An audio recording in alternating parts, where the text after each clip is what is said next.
Eleanor sat quietly in the back of the narrow carriage, her gloved hands folded tightly over a small leather suitcase.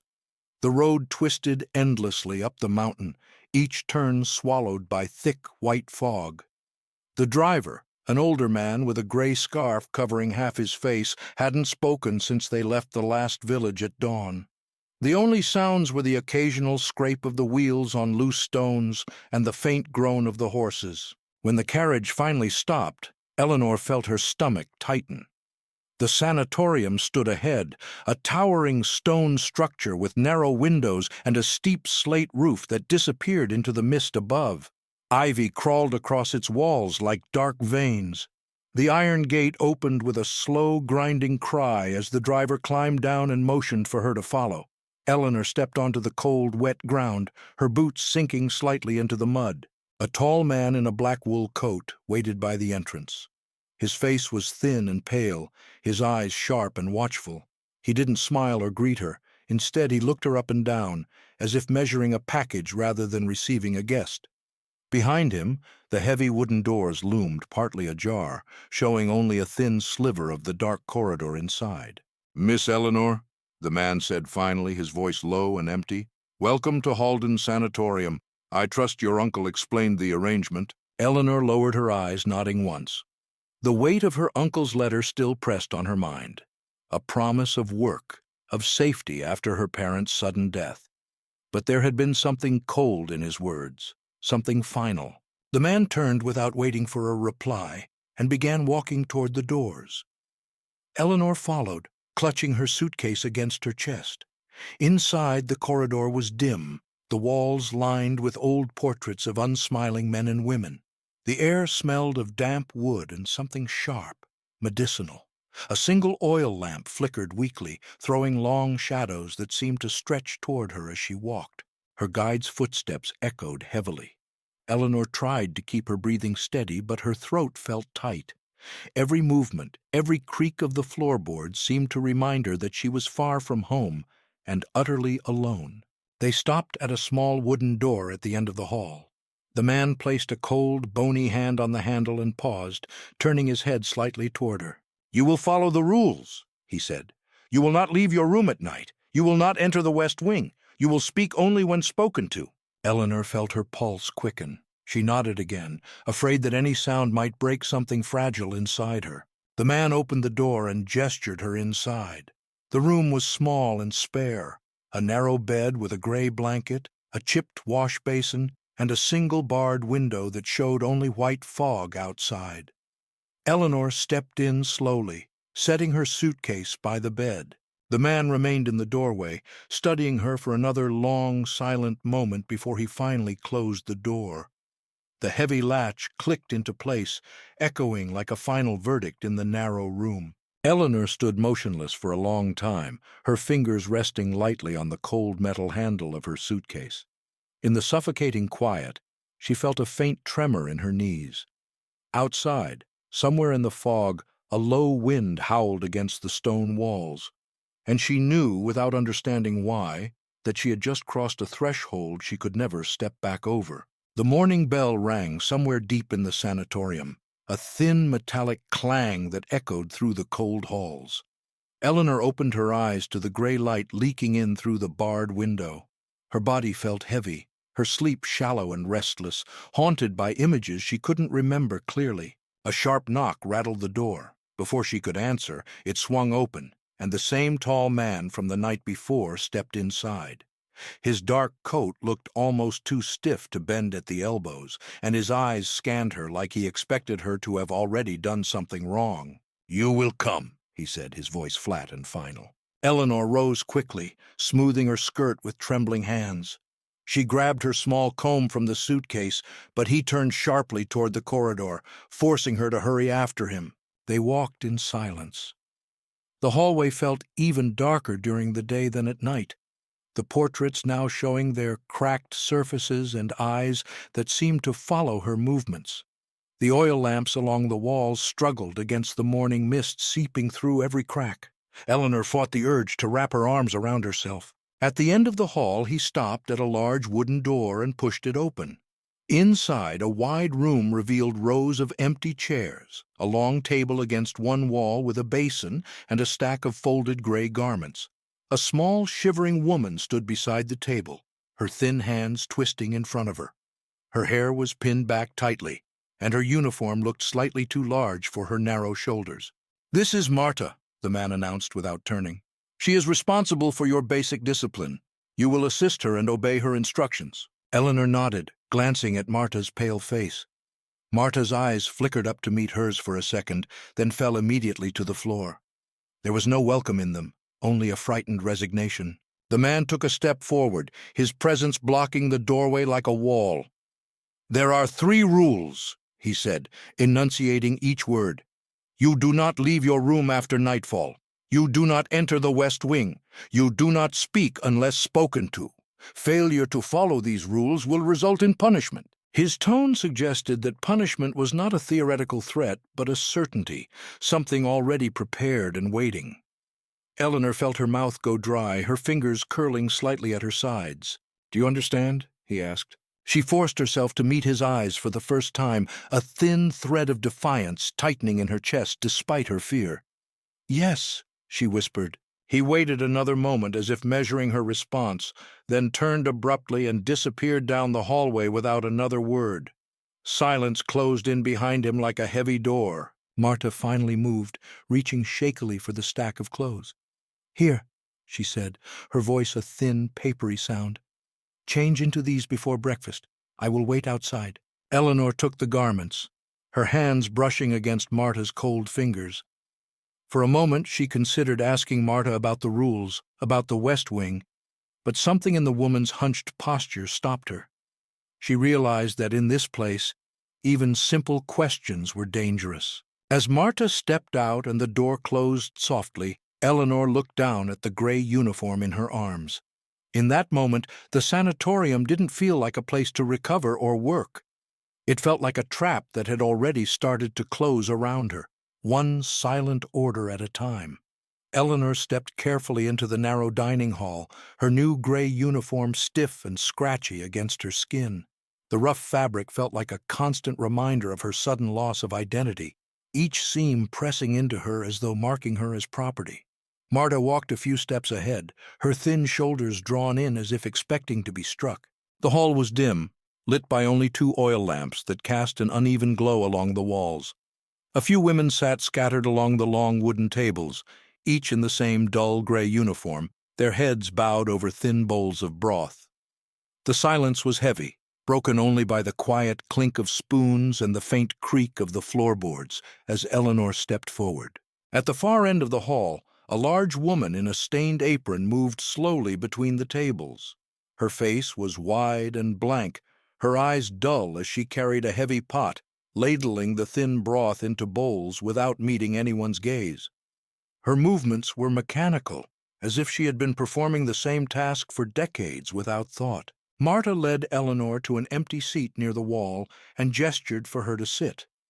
Without a word, Marta hurried off to assist the cook, leaving Eleanor alone with her thoughts and the low scrape of spoons around her. Eleanor lowered her eyes to her bowl, trying not to stare at the other women. They looked older, each with deep lines around their mouths and eyes that seemed fixed somewhere far beyond the room. She raised her spoon and tasted the broth. It was thin, almost flavorless, but warmth spread slowly down her throat, briefly distracting her from the cold knot in her stomach. She forced herself to continue eating, knowing that leaving food uneaten might draw attention. Across from her, one woman risked a glance in Eleanor's direction. Her sunken cheeks and narrow frame suggested long deprivation, but her eyes held a flicker of curiosity. Eleanor wanted to ask her name, to whisper even a single word, but the rules rang sharply in her mind. You do not speak unless spoken to. Before she could consider it further, a sharp knock echoed from the doorway. Mr. Halden stood there, his thin silhouette darker than the shadows behind him. The entire room froze. The cook straightened abruptly, spoon dripping, and Marta stepped away from the wall, her hands pressed tightly together. Mr. Halden's gaze swept the room like a cold blade, pausing momentarily on Eleanor. She dropped her eyes at once, her heart hammering so hard she thought it might betray her. After a long pause, he turned and disappeared back into the corridor without a word. Breaths returned to the women like a slow wave. The cook resumed her rounds. Marta exhaled shakily and returned to wiping down the table edges. Eleanor pushed her bowl away slightly, her appetite gone. When the final dishes were cleared, Marta returned to her side. "Follow me," she said quietly, her voice careful and almost too soft to hear. Eleanor stood, wiping her hands on her skirt, and fell into step behind her. They walked out of the hall, passing by the kitchen where the cook stood scrubbing a heavy pot, her shoulders rounded and back turned. Eleanor felt an almost unbearable urge to speak, to ask where she had come from, why she stayed, what had happened to her spark. But as they turned down another hallway, the heavy silence pressed all words down into her chest. She knew now that this place devoured voices, leaving only obedience and the echo of footsteps in the dark. Marta led Eleanor through a side corridor narrower than the others, its walls closer and heavy with the smell of old dampness. Oil lamps here burned weaker, their small flames struggling against the draft that slipped through the cracked window frames. Eleanor kept her head lowered, watching Marta's thin hands tremble slightly as she held her skirt. They stopped in front of a storage room. Marta fumbled with a large iron key, her fingers almost dropping it before she managed to turn the lock with a soft click. She pushed the door open and stepped aside. Inside, shelves sagged under piles of folded linens, stacks of chipped plates, and old metal buckets. Dust clung to the edges of everything, a gray film that softened shapes into vague ghosts. "Clean," Marta whispered, her eyes darting to the hallway as though she feared someone might overhear. She handed Eleanor a frayed rag and a small basin of murky water. Eleanor nodded silently and stepped inside. The door closed behind her with a final muffled thud. Alone now, she let her eyes wander around the cramped space. Her hands moved automatically, wiping shelves, lifting plates, sweeping dust into piles she didn't know how to dispose of. As she worked, she heard soft creaks beyond the door, footsteps passing, pausing, moving on. Once she thought she heard a whisper, a low voice sliding under the door like a draft. She paused, rag frozen midair, her breath shallow.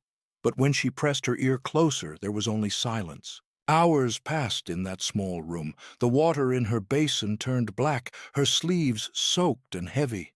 Her knees ached each time she bent to reach the lower shelves. But the work, for all its drudgery, gave her a thin thread of focus to hold on to, a rhythm, however bleak. When Marta finally returned, she slipped inside quickly and shut the door behind her. Her face looked even paler in the dim light, her lips cracked and pressed tight. "You must be careful," Marta whispered, her voice barely rising above a breath. "They watch, always, especially at night." Eleanor's eyes widened. "Who?" she wanted to ask, but the word never left her mouth. Marta's eyes flickered with something like pity or warning, then shifted to the door. Marta reached out as if to touch Eleanor's arm, but pulled her hand back at the last moment. "Come," she said instead, louder this time. They stepped back into the hallway together. Eleanor felt the cold draft wrap around her like a wet shroud. As they passed another door, she heard a sudden metallic clatter inside, like a chair being knocked over. Marta flinched but didn't stop walking. Eleanor turned her head slightly, trying to glimpse the source of the noise, but Marta tugged her forward. "No," Marta whispered sharply, her face hidden in the shadows. "Never look, never listen." By the time they reached Eleanor's small room again, her heart pounded with a dull, exhausted dread. Marta opened the door, her fingers shaking so violently she struggled with the latch. Inside, Eleanor paused on the threshold. The gray blanket on the bed looked exactly as she had left it, the wash basin still chipped, the fog beyond the barred window thick as milk. Yet the air felt different now, thicker, charged with something unseen but undeniably present. Marta gave her a final trembling glance before closing the door softly. The latch clicked again, final and cold. Left alone, Eleanor stood for a long while without moving. In the quiet, she realized she had started counting her breaths as if to remind herself that she was still here, still herself, even as the sanatorium's silent watch tightened around her like invisible hands. That night, Eleanor lay awake on the narrow bed, her back pressed against the cold wall. The sanatorium was silent except for the occasional groan of the old building settling into the mountain fog. Every distant creak felt amplified, echoing against the stone and sinking into her bones. She turned toward the barred window, watching the pale fog swirl and shift like a living thing. Her eyes burned from exhaustion, but her mind stayed sharp, replaying Marta's warning again and again. They watch, always. Something scraped in the corridor beyond her door. Eleanor stiffened, holding her breath. She strained to listen, but after a moment the sound faded. Slowly, she sat up, her hands trembling in her lap. An impulse stronger than fear pushed at her, a need to see what lay beyond her small cell, to know who watched and why. She swung her legs to the floor and stood, her bare feet instantly meeting the cold stone. Moving carefully, she tiptoed to the door and pressed her ear against it. Silence. Her fingers hovered above the latch, hesitating. She could almost hear Marta's voice pleading in the dark. But her curiosity, or perhaps her desperation, outweighed caution. Eleanor lifted the latch slowly, wincing at every soft click. When the door finally opened a crack, she peered into the hallway, only darkness and the faint glimmer of a single oil lamp far down the corridor. She stepped out, pulling the door closed behind her. Her breath clouded lightly in the cold air. With cautious steps, she moved toward the lamp, her hands gliding along the wall to steady herself.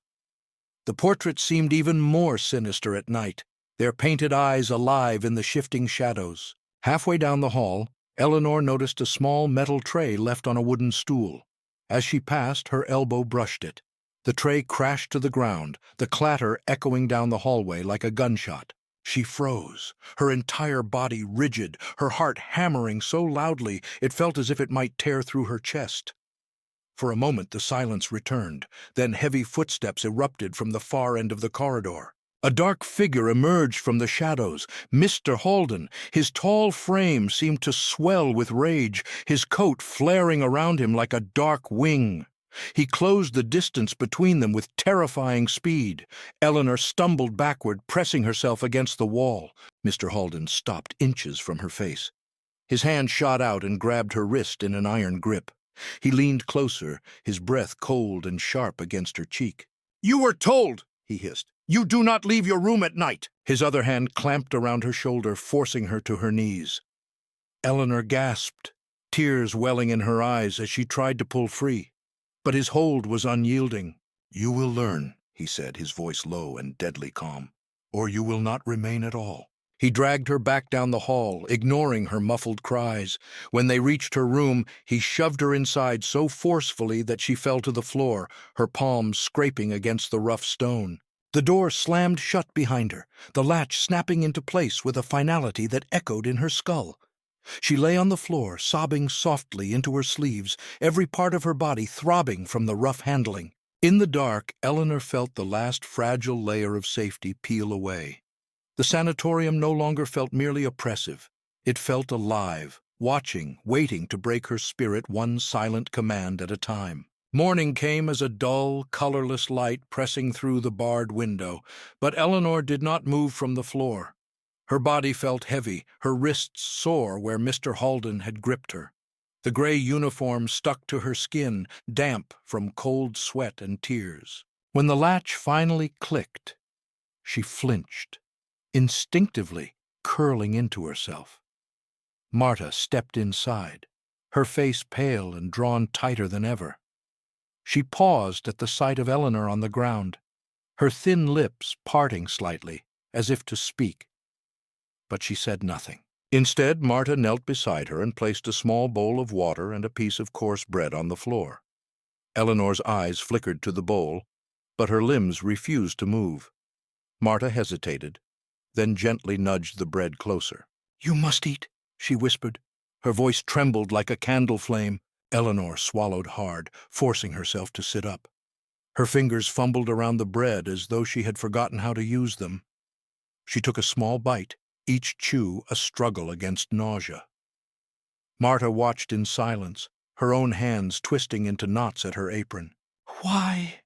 Eleanor began, her voice hoarse and cracked. It was the first word she had dared to speak since the night before. Marta's head snapped up, eyes wide with terror. She shook her head violently and pressed a finger to her lips. "No!"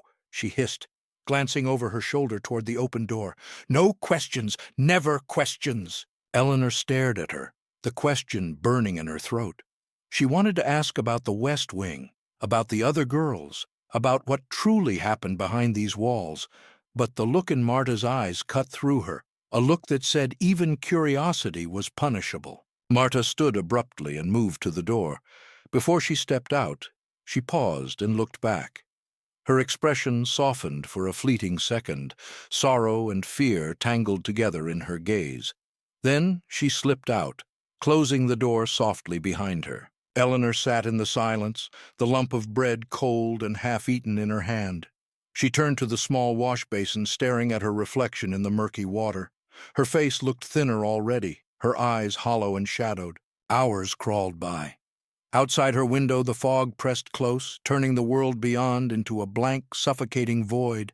Somewhere down the hall, she heard muted voices, low, steady tones punctuated by sudden silences. The sound reminded her of a distant chant, each pause charged with unspoken menace. Eleanor pressed her palms to her temples, fighting the rising panic.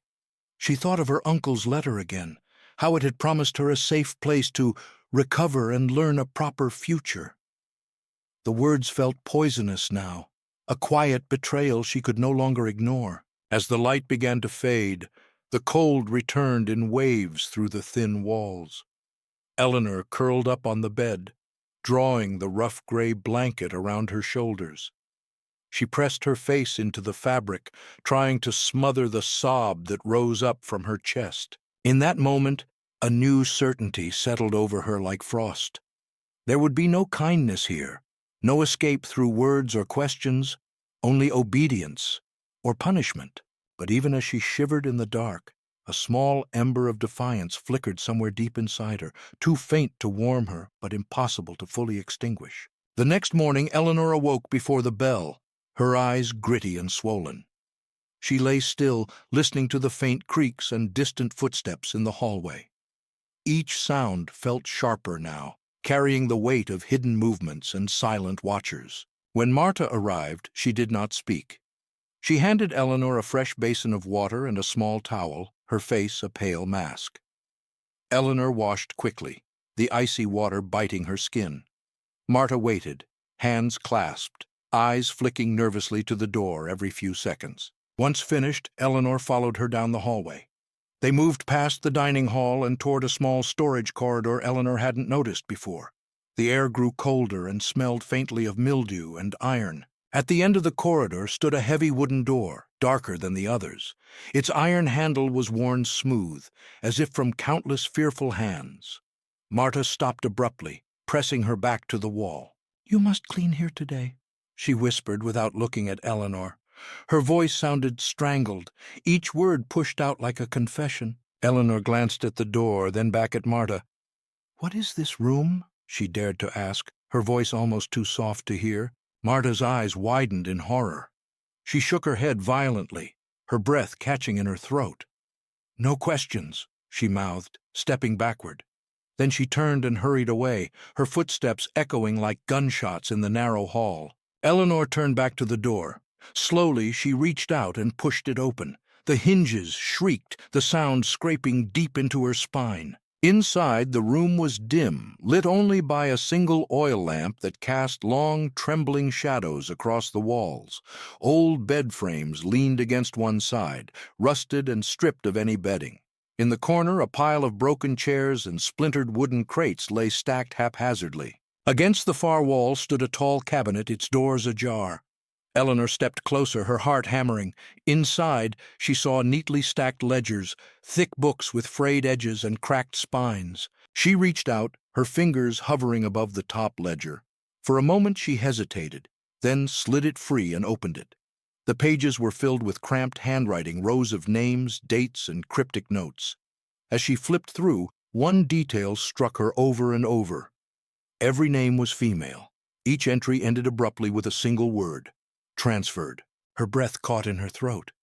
She turned another page and froze. Near the bottom of the list she saw a note that read, Eleanor Gray, arrived June 7th. Discipline in progress. Her name. She slammed the book shut, her hands trembling violently. As she shoved it back into the cabinet, a cold draft swept through the room. She turned sharply toward the door and saw a faint movement, a shadow slipping away. Panic surged through her. She hurried to the door, pulling it closed behind her as quietly as possible. Her pulse roared in her ears. Her legs felt weak beneath her. In the corridor, she pressed her back to the wall and fought to catch her breath.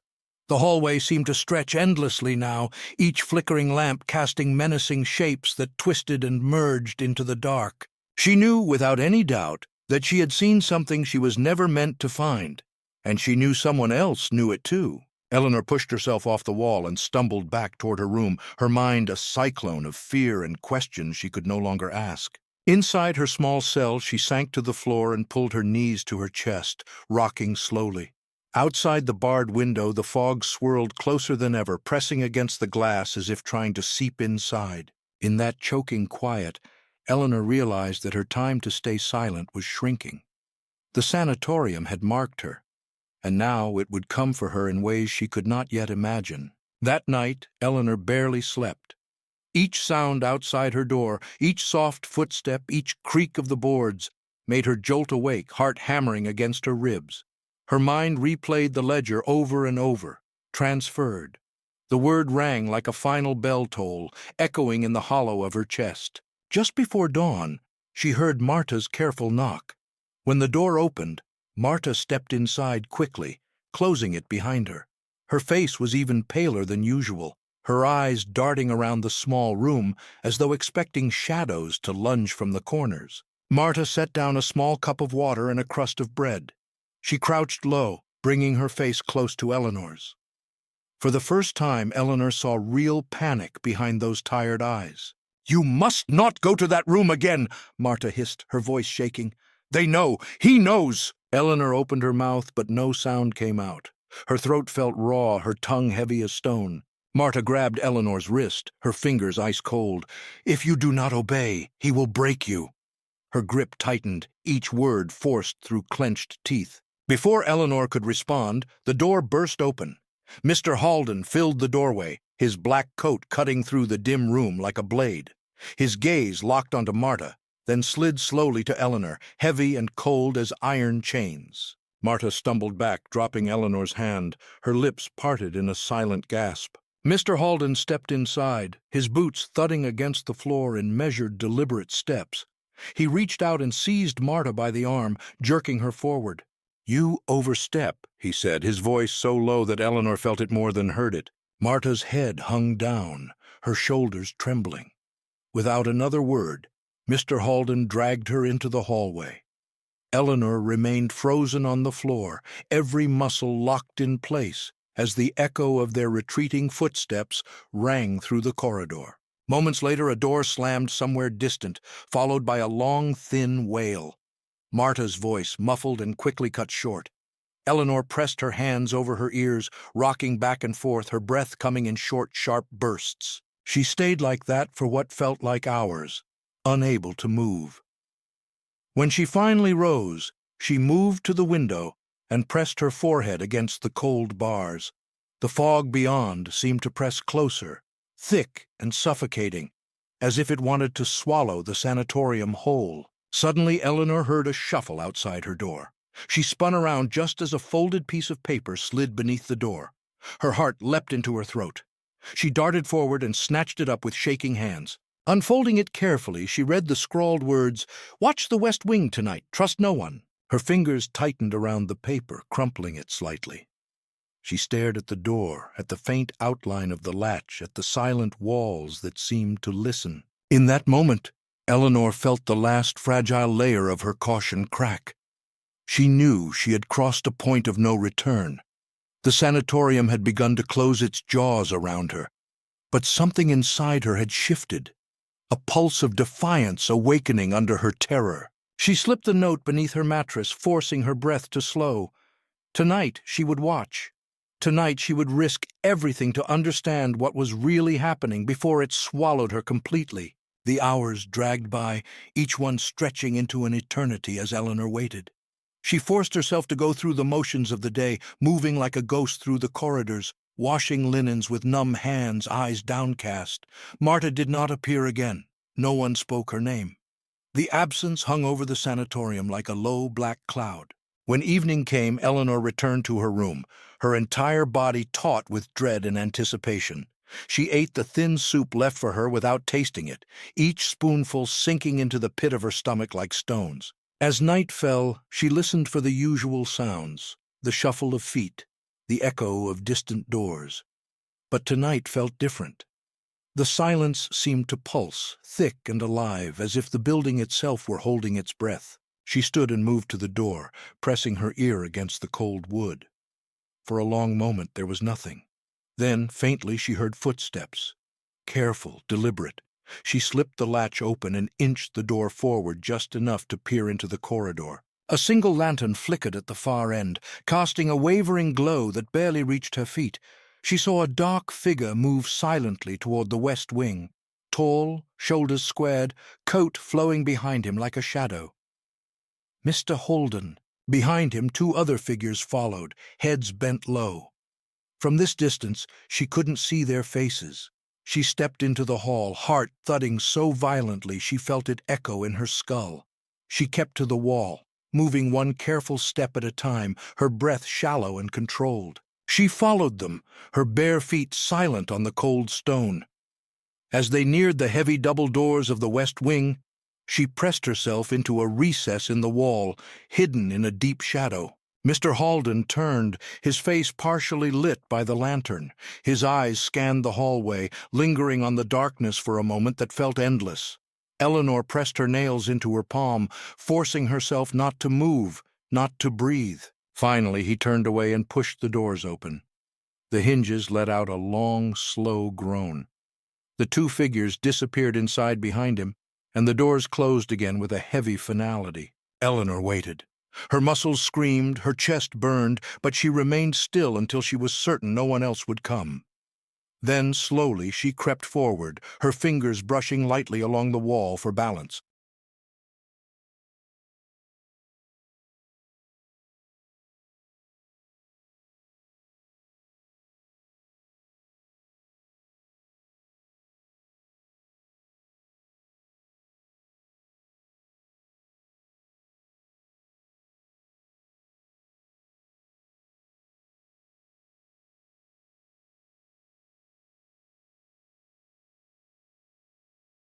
When she reached the doors, she pressed her ear against the wood. Muffled voices rose and fell on the other side.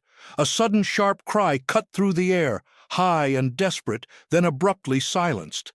Eleanor jerked back, her hand flying to her mouth. She leaned in again, catching fragments now. Break her spirit. Not ready. Obedience above all. Her mind reeled, each word another cold nail driven into her skull. The ledger's entries, transferred. The missing women, the broken eyes she had seen in the dining hall. It all twisted together in a nauseating spiral. A sudden scraping sound from inside sent her stumbling backward. She turned and fled down the hallway, her bare feet slapping against the stone, her breath ragged and sharp in the silent dark. She reached her room and slammed the door closed, forcing the latch down with shaking hands. She collapsed onto the floor, pulling the gray blanket around her like armor. Tears poured down her cheeks, her chest heaving. But beneath the terror, something else flickered, the burning tip of understanding. The sanatorium did not heal, it did not protect, it consumed, reshaped, and silenced. As the first light of dawn bled into the fog outside, Eleanor pressed her forehead to the cold wall. Her fear had deepened into something sharper, more dangerous. She knew now. She had to escape, or she would become another silent name in the ledger. Eleanor did not sleep. She sat on the edge of the narrow bed, staring at the barred window as the early morning light seeped in, painting the walls in pale, lifeless gray. Her mind replayed the muffled voices, the sharp cry behind the west wing doors, the word obedience echoing again and again. When Marta used to look at her, Eleanor had sensed an unspoken plea behind her eyes. A silent history of terror Eleanor had only now begun to understand. The sanatorium was not a place of healing. It was a machine designed to crush the spirit until nothing remained but a hollow shell. As she sat, her eyes drifted to the mattress. With trembling hands, she reached beneath it and pulled out the crumpled note. "Watch the West Wing tonight. Trust no one." The words felt heavier now, pressing on her chest like a weight she could no longer ignore. She stood and crossed the room, running her fingers lightly along the cold stone walls. Every small detail felt sharper this morning. The tiny cracks in the plaster, the way the fog beyond the bars pressed closer, as though trying to seep inside and claim her. Suddenly her fingers brushed something rough carved into the wall near the window. She leaned in, squinting to read it. In thin, jagged letters, someone had scratched, "Don't trust them. They want your silence." A shiver rippled through her. The message was old. The edges of the letters were smoothed by time and damp. Eleanor's throat tightened, a fresh surge of nausea clawing up from her stomach. Who had written it? One of the girls from the ledger? Marta? Another ghost in this place of shadows? The clang of the morning bell startled her. She turned away from the message, quickly folding the note and slipping it into her uniform pocket. She moved to the door just as it swung open. Mr. Halden stood in the doorway, his pale face expressionless, his dark eyes sweeping over her with cold precision. "You will assist in the kitchen today," he said. His voice held no warmth, no hint of humanity. Eleanor forced herself to nod. She stepped into the hall, falling into step behind him. The corridor seemed longer today, each step echoing with the memory of last night. They reached the kitchen, where the cook moved heavily between pots, her face as lifeless as the gray broth she stirred. Without looking up, she pushed a pile of dirty plates toward Eleanor. "Wash," she muttered. Eleanor obeyed, scrubbing the plates in icy water until her fingers turned numb. Her mind spun with plans she did not yet know how to shape, escape routes, guard routines, Marta's warnings. As she worked, she glanced at the cook. The woman's eyes were blank, her lips cracked and pale. Once their eyes met briefly, and Eleanor saw a flicker of something: regret, fear, or perhaps recognition. But the moment passed. The cook turned away, wiping her hands on her apron. When the plates were finally clean, Eleanor carried them to a shelf in the corner. There, half hidden behind a stack of old bowls, she noticed a small bundle wrapped in cloth.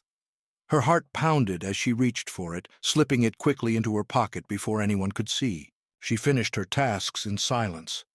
When dismissed, she returned to her room with heavy steps, her pulse roaring in her ears. Once alone, she pulled out the cloth bundle.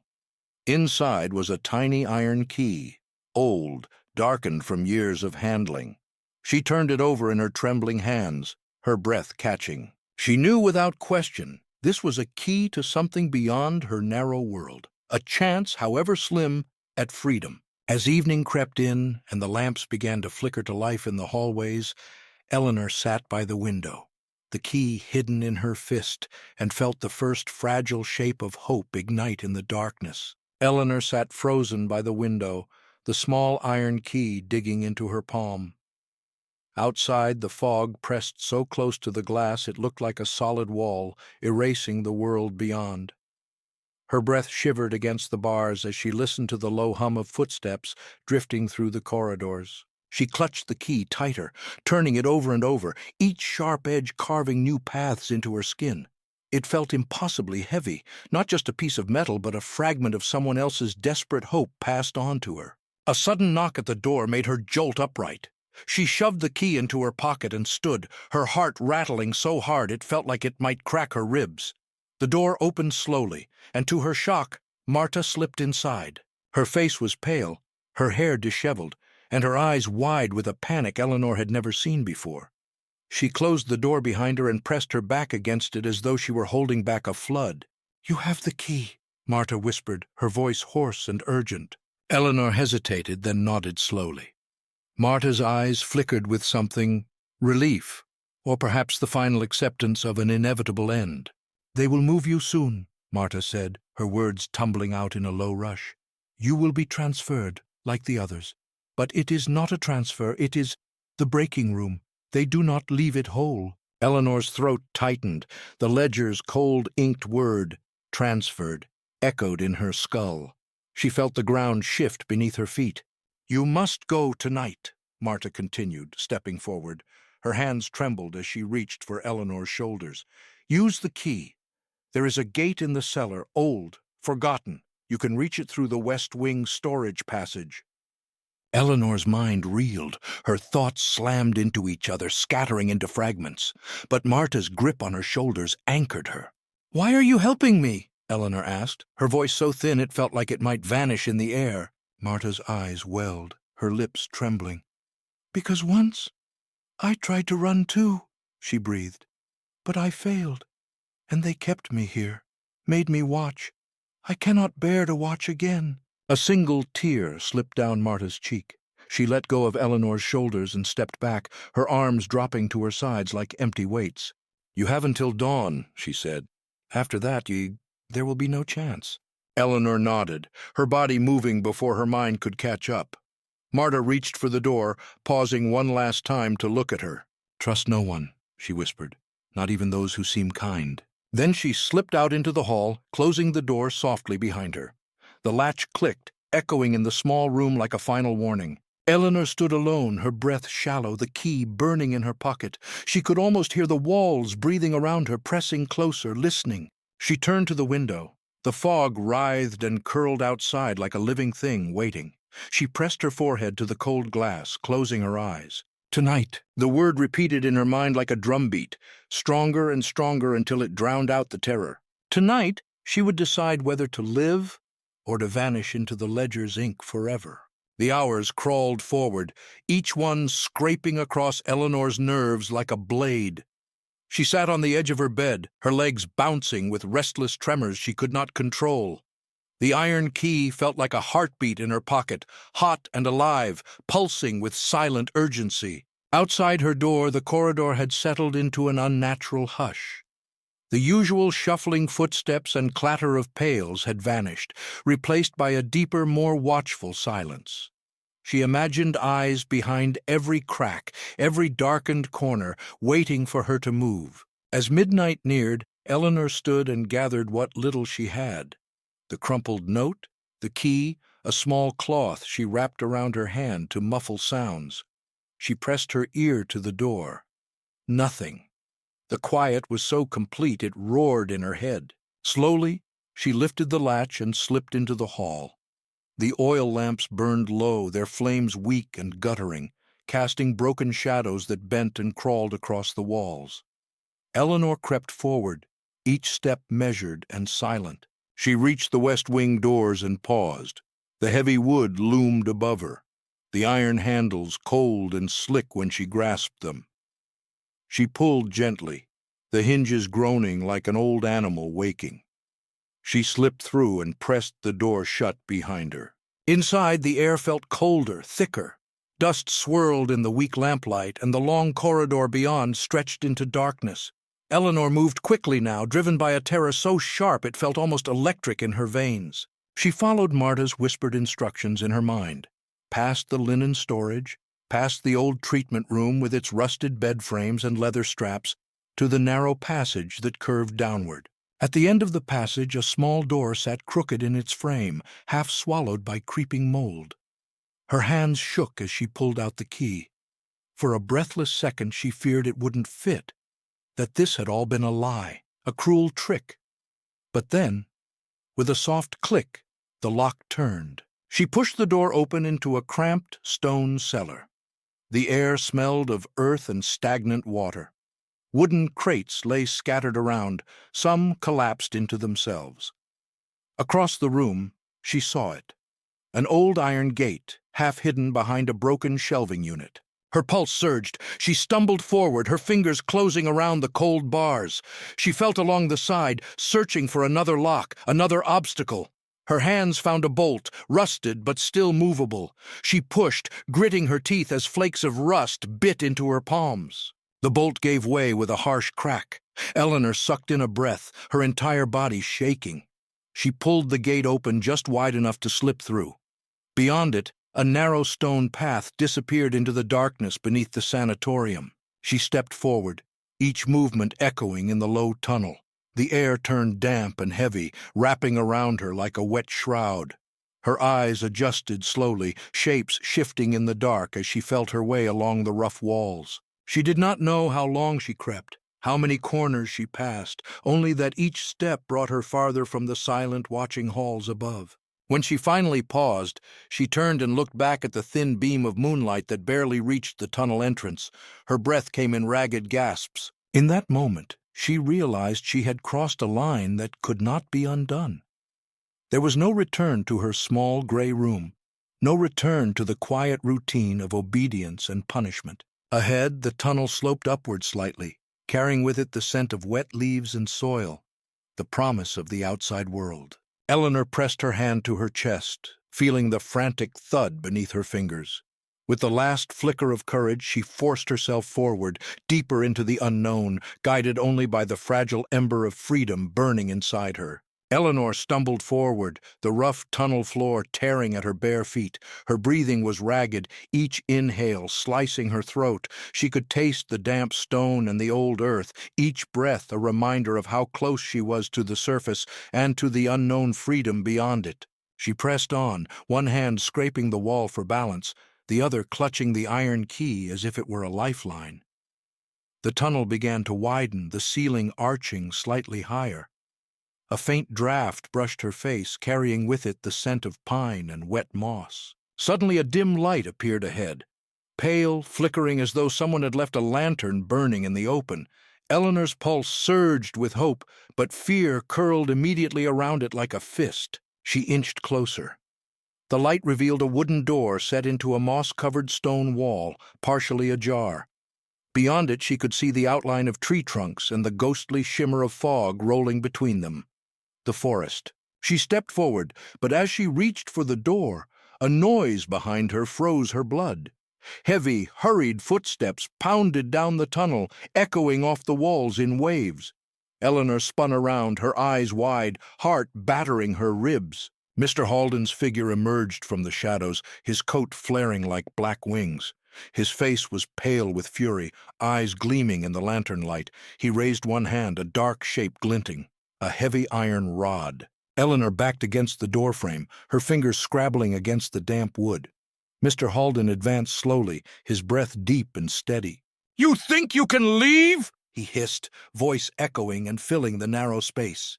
"You think you can run from what you are?" She shook her head violently, her mouth dry, words lost. Her eyes darted past him. No escape, only him, the tunnel, and the forest beyond. With a sudden, desperate surge of energy, she lunged at him. The move startled him for an instant. She ducked under his arm, her shoulder slamming into his side. The iron rod swung wide and crashed against the stone wall, sparking in the dark. She ran. Her legs felt like lead, her lungs seared with every gasp, but she forced herself through the door and into the forest. Behind her, Halden roared, the sound a monstrous echo in the trees. She heard him crash against the door, felt the shiver of the wood under his weight. Eleanor pushed forward into the fog, branches slashing her arms and face. The forest closed around her in a suffocating embrace of wet bark and drifting mist. Her feet slipped on the muddy ground, but she scrambled up, pushing forward blindly. A root caught her ankle and she fell hard, her palms sinking into cold, wet leaves. She twisted around. Halden's dark shape loomed at the forest's edge, pausing, his silhouette blurred by fog. Their eyes met across the silent clearing, hers wide and wild, his narrowed and burning with cold rage. For a moment, the world held its breath. Then Eleanor turned, pushed herself upright, and ran. Branches snapped under her feet, mist whipped across her skin. Her body moved without thought, driven by a raw primal terror. She no longer felt the stinging cuts on her skin or the burning in her lungs. There was only forward, only away. Behind her, Halden's footsteps faded, swallowed by the thickening fog. She did not dare stop to listen, did not dare look back again. She ran until her legs threatened to collapse, until the trees thinned and the faint glow of dawn began to bleed through the mist above. At the edge of the forest, she fell to her knees, gasping, tears mixing with rain and sweat. She had reached the boundary. But as she knelt in the wet earth, her entire body trembling, she realized the fight was not over. Freedom was not a gate or a door.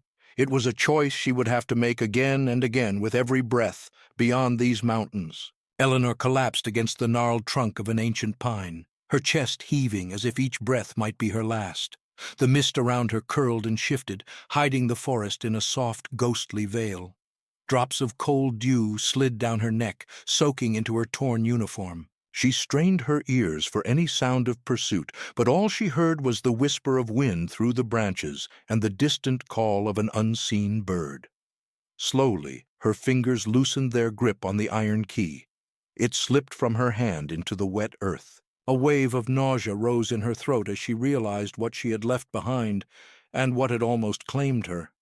She pressed her forehead to her scraped knees, her hair falling forward like a curtain. The tremors in her hands wouldn't stop. Her mind pulsed with broken images. Marta's terrified face, the ledger with her name, Halden's burning eyes in the fog. She lifted her head and forced herself to look around. The trees here stood farther apart, their trunks moss-covered and ancient. Pale morning light seeped through the mist, illuminating patches of damp grass and narrow animal trails winding deeper into the forest. She knew she could not stay near the sanatorium. Even if Halden had lost her trail, he would search. They always searched.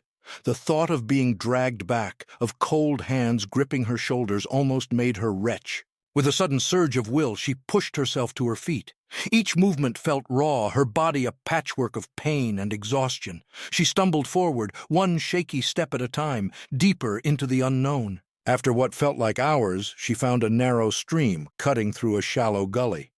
The water was muddy and sluggish, but she dropped to her knees and drank in desperate gulps, ignoring the grit between her teeth.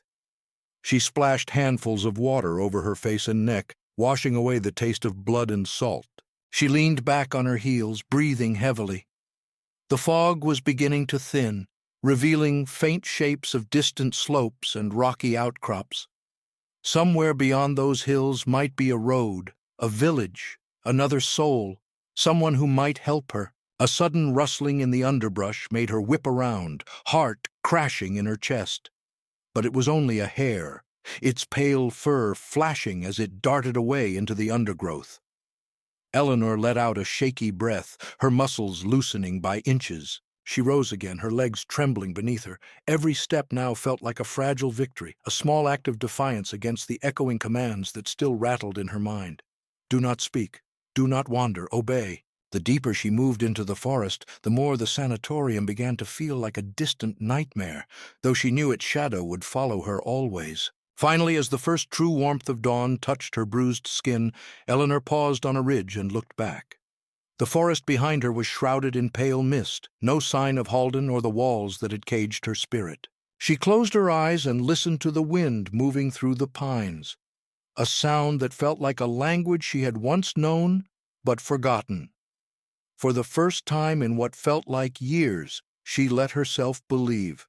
She was alive, and for this moment at least, she was free. But she also knew freedom came at a price, and that the true escape was only beginning. Eleanor stood on the ridge until her legs threatened to give way, her eyes fixed on the soft, ghostly outline of the forest behind her. A tremor passed through her, part cold, part the shock of realizing that every choice from this point forward would be her own. The wind carried scents she had forgotten, wet earth, pine needles, distant wildflowers. It felt raw and sharp against her skin, a reminder that she was no longer surrounded by the stale, controlled air of the sanatorium. Slowly she turned away from the forest and began to descend the slope. Her steps were uneven, each one a careful negotiation between weakness and determination. She stumbled often, catching herself on low branches or jagged rocks. Her fingers bled where the bark tore them, but she barely felt it. Her body had become an echo chamber of exhaustion and adrenaline. When the sun finally rose above the tree line, painting the hills in a pale gold, Eleanor collapsed onto a patch of moss. She curled into herself, her forehead pressed to the ground, sobs breaking free in heavy, jagged waves. She cried for Marta, for the other women whose names she would never know, for the girl she had been before her spirit was pinned beneath the sanatorium's cold thumb. She cried because she was alive, and because she had no idea what that life would mean now. As the sobs faded, she lay still, listening to the low hum of insects, the distant call of birds she could not see. The world felt impossibly large around her, each sound both comforting and terrifying. Hours passed before she forced herself to move again. She rose shakily, wiping her face with her sleeve. In her pocket, she found the iron key, the one she had thought she dropped. She stared at it, turning it slowly in her palm. It felt heavy with everything it had opened and everything it had closed forever. She knelt by a small hollow in the earth and buried the key beneath a pile of stones and moss, pressing the ground flat with her trembling hands. Watching it disappear felt like saying farewell to a piece of herself she could not carry forward. Standing, she looked to the horizon, where the faint smudge of a trail wound into the hills. She had no map, no plan, no certainty of safety or welcome. But the idea of walking forward, of choosing each step without permission, filled her chest with something warm and painful, something that felt almost like hope. She took one step, then another. Each movement rang in her mind like a quiet drumbeat. I am still here. I am still me. As the forest receded behind her and the morning sun climbed higher, Eleanor disappeared into the pale glow of the new day, scarred, haunted, but unbroken.